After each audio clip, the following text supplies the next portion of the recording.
Masih merintis ya, dibilang sukses juga enggak. Ya alhamdulillah cukup lah untuk menghidupi dua istri mas. Kerjakan ya yang saya jalani usaha ini ya.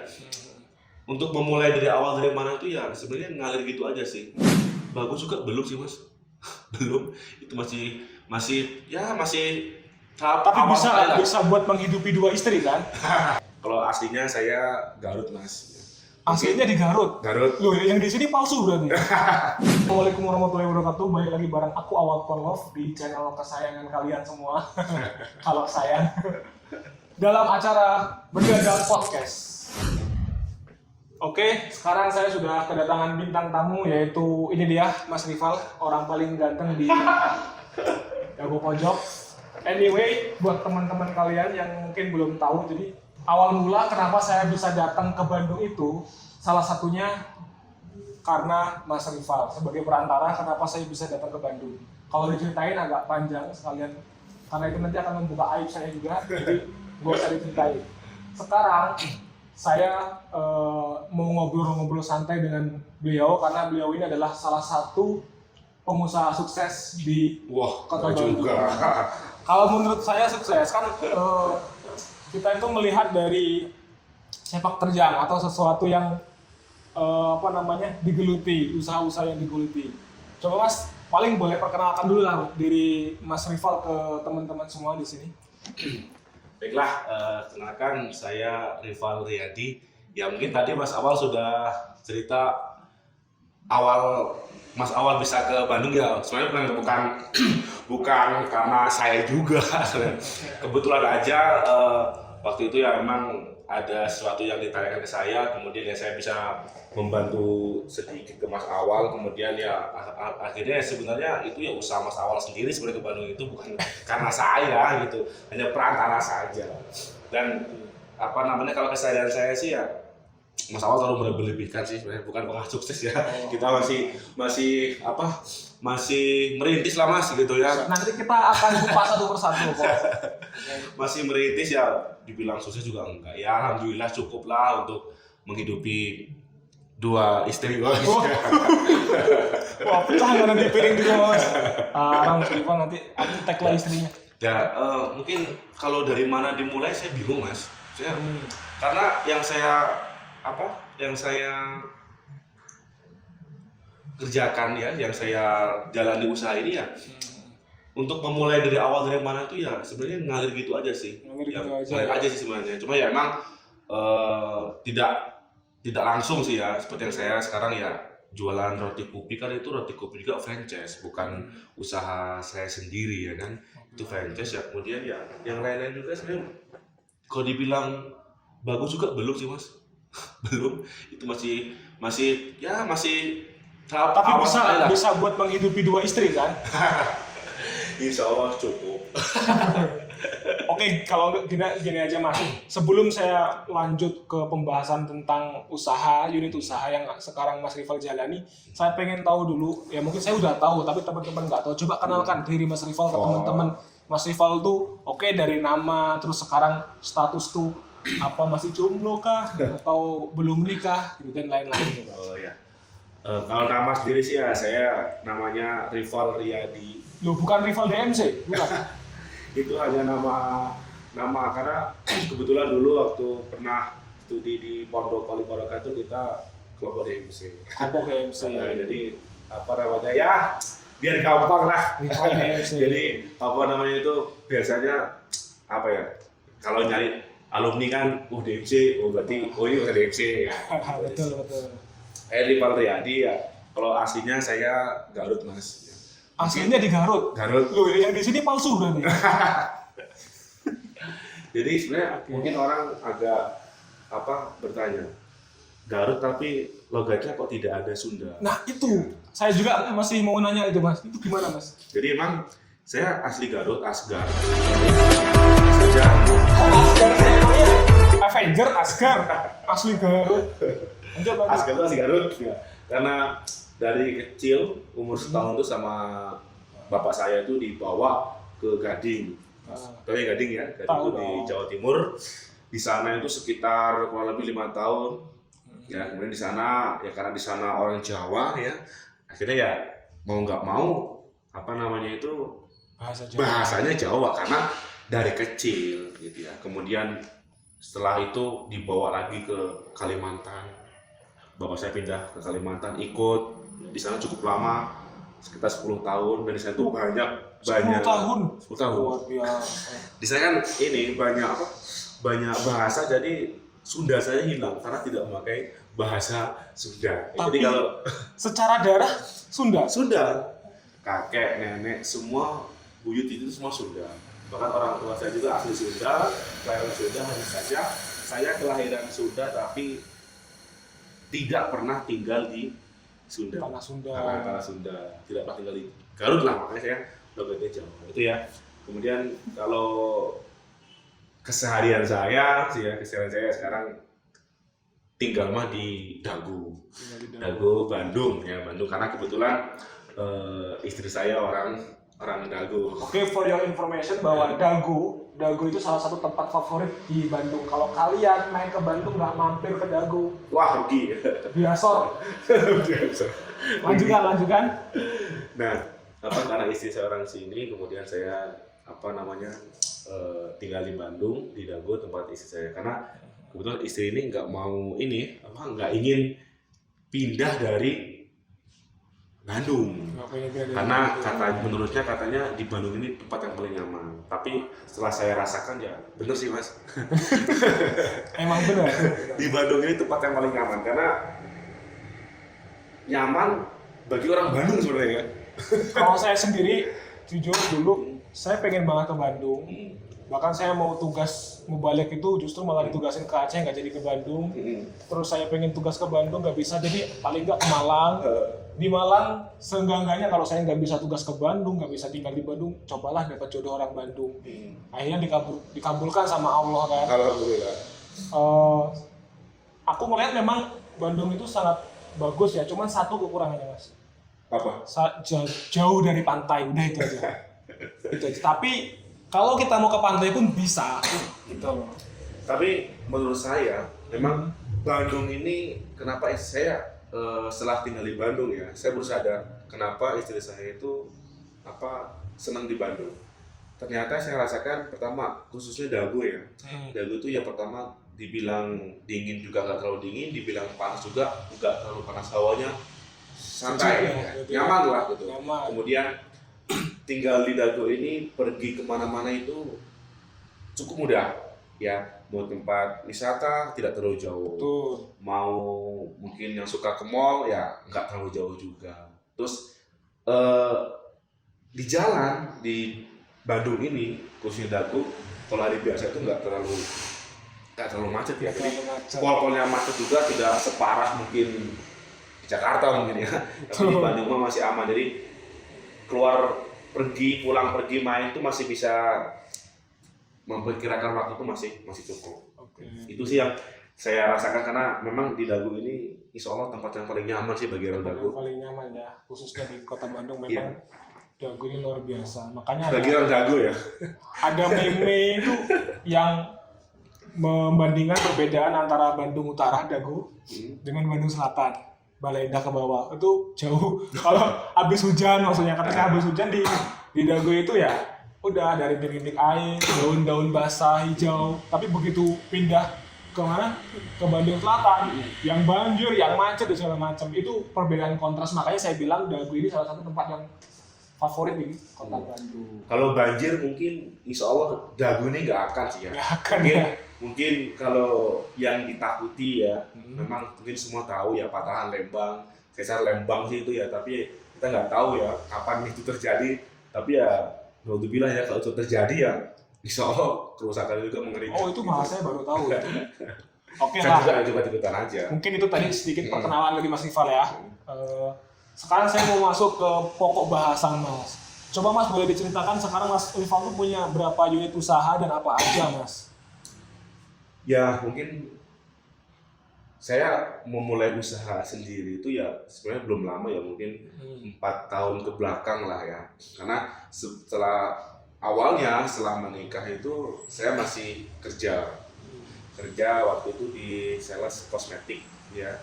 Jadi sales itu di produknya itu Deboreh, ya Deboreh. Mungkin teman-teman ada yang tahu Deboreh ya, insya Allah ya cukup bagus lah nama Deboreh itu sebenarnya ya, bagian lulur gitu. Itu saya Bisa paham, saya nggak tahu, saya laki-laki. di situ saya bekerja kurang lebih 2 tahun lah, 2 tahun. Kemudian karena istri di rumah mungkin dengan usahanya itu nggak sanggup sendirian, ya, akhirnya saya memutuskan keluar, resign dari pekerjaan, saya ikut usaha di rumah dengan istri. Karena istri buka toko ya, toko kelontongan, ya, saya saat itu meneruskan usaha isi ulang. Isi ulang. Ya, isi ulang. Itu berarti pertama kali memang? Ya, pertama kali emang ini sih itu isi ulang. Isi ulang air, mungkin pada tahu lah, insya Allah di Bandung itu juga banyak. Saya kira isi ulang dompet tadi. isi ulang air ini banyak. Kemudian apa itu? Ya itu berjalan, kemudian selang setahun, ya setahun nggak sampai setahun. Setelah isi ulang kemudian baru ada tawaran kerjasama dengan UB, usaha bersama. Kebetulan saat itu diminta kerjasama dalam hal pembiayaan, ya apapun itu, ya selama bisa menguntungkan ya kita ambil gitu kan. Ya, sampai sekarang sih itu masih berjalan. Kemudian 2 tahun kemudian baru ada teman ngajak jualan roti kupi franchise ya, ikut. Kemudian pertama sama temen ya, kemudian buka sendiri satu ya, buka cabang sendiri satu ya. Alhamdulillah ya sudah dikelola sama yang kerja lah, udah ada yang bagiannya lah, jadi tidak perlu tidak usah ngurusin lah ya. Jadi sementara ini 2 cabang ya yang ya, roti kupi itu 2 cabang. Dago Pojok sama Tubagus Ismail. Oke, lanjut. Kemudian setelah itu ada juga usaha baru mencoba ini memasarkan temulawak. Ya temulawak itu ya memang kerjasama ya, jadi agennya lah, kemudian baru dapat salah satu orang yang mau memasarkan ya. Saya nyari lagi belum dapat orang, baru dapat satu yang mau memasarkan produk temulawak itu. Ya mudah-mudahan sih kalau bisa 3 orang gitu ya lumayan gitu. Ya itu sih untuk temulawak masih memulai karena yang mau kerja juga baru 1 orang. Itu sih. Kemudian usaha yang lain belum sih, baru mau mencoba. Ada itu yang ST Nusantara itu iya. Ikut jualan minuman ST Nusantara. Ya itu mah banyak sih di mana-mana ya. Banyak di mana-mana ST Nusantara tuh banyak. Karena saya ngelihat di IG kok kayaknya viral ini kan, rame ini. Akhirnya saya mencoba ikut. Kemudian ada yang kerja 1 orang ya. Alhamdulillah sih ya. Cukup lah. Dari beberapa unit usaha itu Mas, yang berjalan paling lama Mas, kalau boleh tahu Mas? Yang paling lama apa ya? Yang paling lama dan paling menguntungkan, coba. Tentu semua menguntungkan, tapi saya ingin tahu yang paling lama dan paling menguntungkan. Paling ini dalam ini pembiayaan. Mas. Pembiayaan itu yang paling menguntungkan sih menurut saya. Oke. Boleh nggak misalkan sebutkan salah satu atau beberapa atau gabungan dari beberapa omsetnya Mas? Omset. Saya pengen tahu, boleh per bulan atau per tahun lah. 30 mah kurang sih. Ini benar-benar ngitung. 30 jutaan lah ya berarti. Iya, kurang lebih. Oke. Terus kalau untuk pembiayaan Mas, bisa disebut nggak itu? Kalau pengen tahu. Keuntungan atau omset kan gitu. Tidak mesti ya, karena tidak mesti setiap bulan itu ada yang mengajukan pembiayaan, ya kan nggak mesti. Kalau ada ya banyak, pas nggak ada ya sepi. Oh gitu ya. Kalau misalkan rata-rata gitu bisa per tahun atau? Nggak ada sih. Paling ya kalau pembiayaan untungnya itu pas ada yang ngajuin pembiayaan aja untung, tapi kalau pas nggak ada ya sepi mas. Oke.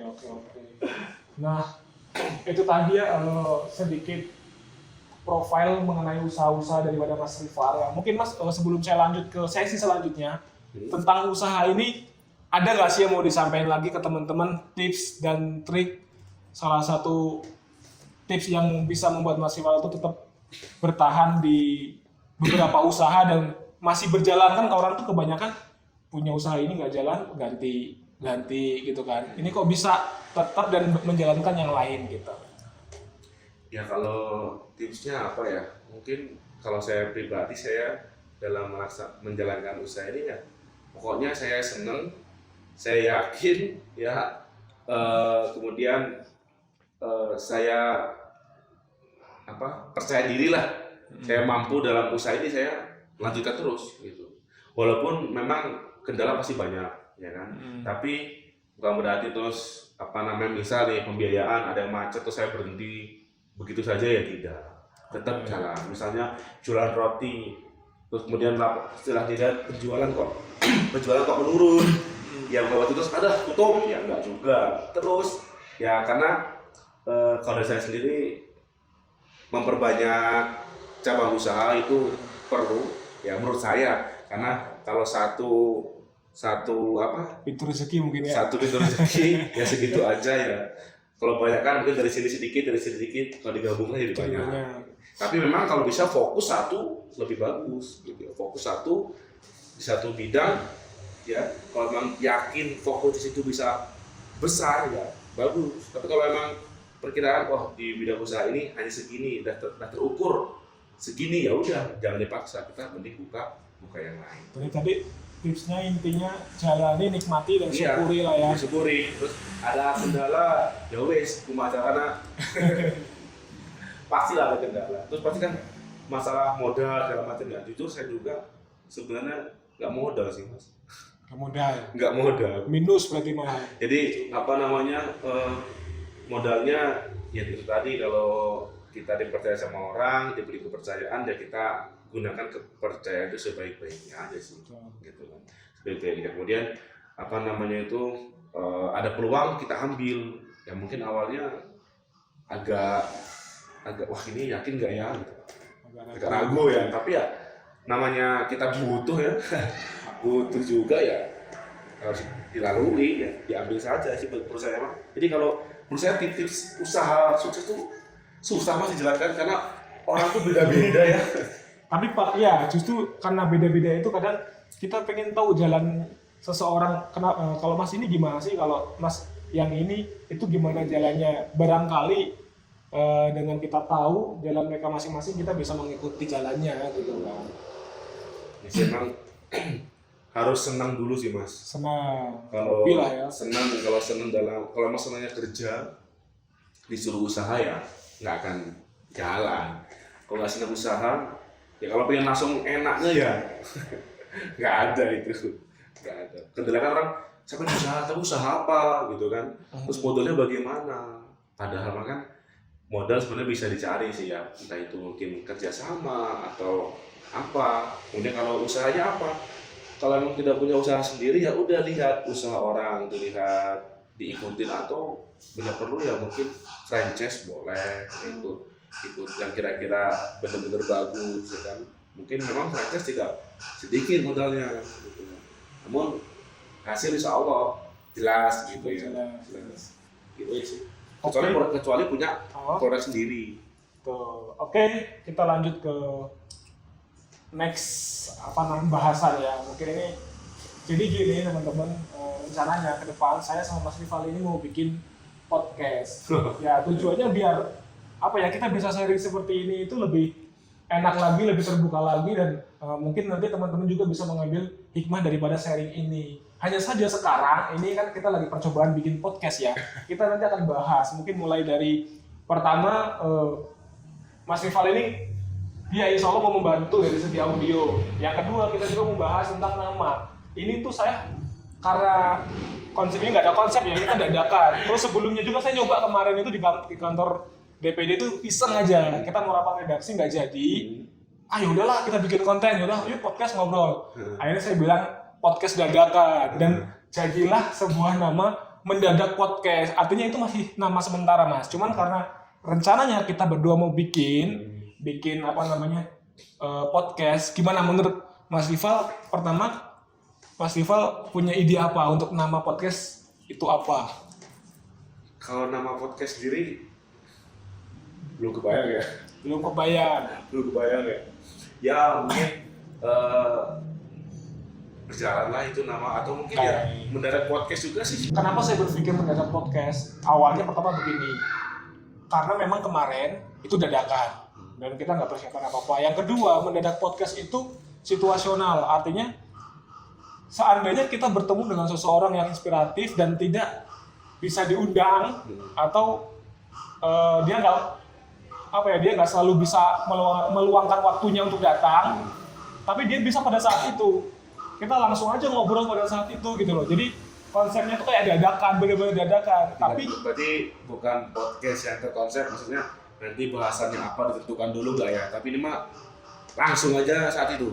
Gimana? kalau bahasan kita sudah tahu Udah karena orang ini kan kita tahu latar belakangnya kan, yang mau kita ajakin ngomong ini kita tinggal nanyain aja gitu kan.